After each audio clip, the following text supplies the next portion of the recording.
കോട്ടയം എരുമേലിയിലേക്കാണ് പോകുന്നത്. അവിടെ കോറം തികയാത്തതിനെ തുടർന്ന് മാറ്റിവെച്ച പഞ്ചായത്ത് തെരഞ്ഞെടുപ്പ് ഇന്ന് നടക്കാൻ പോവുകയാണ്. സനോജ് സുരേന്ദ്രൻ ചേരുന്നുണ്ട്. Sanoj, good morning. Good morning Binisha. Good morning. UDF അംഗങ്ങൾ വിട്ടുനിന്നതോടെയാണ് കഴിഞ്ഞ ദിവസം തെരഞ്ഞെടുപ്പ് അവിടെ നടക്കാതെ പോയത്. ഇന്ന് UDF അംഗങ്ങൾ എല്ലാവരും എത്തുമോ തെരഞ്ഞെടുപ്പിന്? ബിനിഷ, 24 അംഗങ്ങളുള്ള പഞ്ചായത്ത് ഭരണസമിതിയിൽ UDFന് 14 ഒരു സ്വതന്ത്ര പിന്തുണയും ഉൾപ്പെടെ 15 അംഗങ്ങളുണ്ട്. LDFന് 7 NDAക്ക് 2 അംഗങ്ങളാണ് ഉള്ളത്. അതാണ് എരുമേലി പഞ്ചായത്തിലെ കക്ഷിനില. എരുമേലി പഞ്ചായത്തിലെ പ്രസിഡന്റ് പദവി സംവരണം ചെയ്തിട്ടുണ്ട്. പട്ടികവർഗ വിഭാഗത്തിനാണ് സംവരണം ചെയ്തിട്ടുള്ളത്. ഈ 14 പേർ വിജയിച്ചിട്ടുണ്ടെങ്കിൽ കൂടിയും UDFൽ നിന്നും പട്ടികവർഗ വിഭാഗത്തിൽപ്പെട്ട ആരും വിജയിച്ചിട്ടില്ല.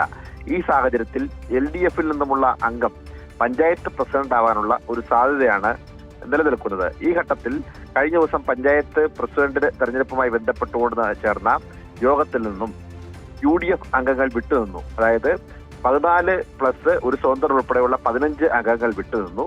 ഈ അംഗങ്ങൾ വിട്ടുനിന്നതിന്റെ അടിസ്ഥാനത്തിൽ കോറം തികയാതെ വന്നതിനെ തുടർന്ന് പഞ്ചായത്ത് രാജ് ചട്ടപ്രകാരം 24 അംഗങ്ങളുള്ള പഞ്ചായത്തിൽ 12 പേർ പങ്കെടുത്തെങ്കിൽ മാത്രമേ കോറം തികയുകയുള്ളൂ.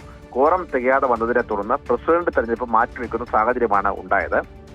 പിന്നീട് ഉച്ചയ്ക്ക് ശേഷം നടന്ന വൈസ് പ്രസിഡന്റ് തെരഞ്ഞെടുപ്പ്, ആ വൈസ് പ്രസിഡന്റ് തെരഞ്ഞെടുപ്പിൽ UDF അംഗങ്ങൾ പങ്കെടുക്കുകയും വൈസ് പ്രസിഡന്റ് തെരഞ്ഞെടുപ്പ് നടക്കുകയും അങ്ങനെ മഹിളാ കോൺഗ്രസ് മണ്ഡലം പ്രസിഡന്റ് കൂടിയായിട്ടുള്ള സാറാമ എബ്രഹാം പഞ്ചായത്ത് വൈസ് പ്രസിഡന്റായി തെരഞ്ഞെടുക്കപ്പെടുന്ന സാഹചര്യമുണ്ടായി. പക്ഷേ പഞ്ചായത്ത് വൈസ് പ്രസിഡന്റായി തെരഞ്ഞെടുത്ത സാറാമയ്ക്ക് സത്യപ്രതിജ്ഞ ചെയ്യാൻ കഴിഞ്ഞിരുന്നില്ല. അതിന്റെ ഒരു കാരണം എന്ന് പറയപ്പെടുന്നത് വൈസ് പ്രസിഡന്റിന് സത്യവാചകം ചൊല്ലിക്കൊടുക്കേണ്ടത് പ്രസിഡന്റാണ്. പ്രസിഡന്റിനെ തെരഞ്ഞെടുക്കാത്തത് കൊണ്ടാണ് വൈസ് പ്രസിഡന്റിനും സ്ഥാനം ഏറ്റെടുക്കാൻ കഴിയാത്ത സാഹചര്യം ഉണ്ടായത്.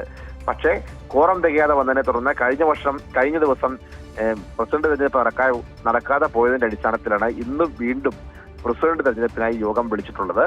ഇന്ന് കോറം തികഞ്ഞില്ലെങ്കിലും പ്രസിഡന്റിനെ തെരഞ്ഞെടുക്കാൻ കഴിയും. അതാണ് പഞ്ചായത്ത് ചട്ടത്തിൽ പറയുന്നത്.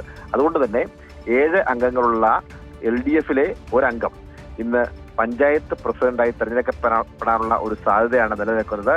അത്തരത്തിൽ ഇന്ന് LDF അംഗം എരുമേലി പഞ്ചായത്ത് പ്രസിഡന്റായി തെരഞ്ഞെടുക്കും. അമ്പിളി സജീവാണ് LDFൽ നിന്നും മത്സരിക്കുക.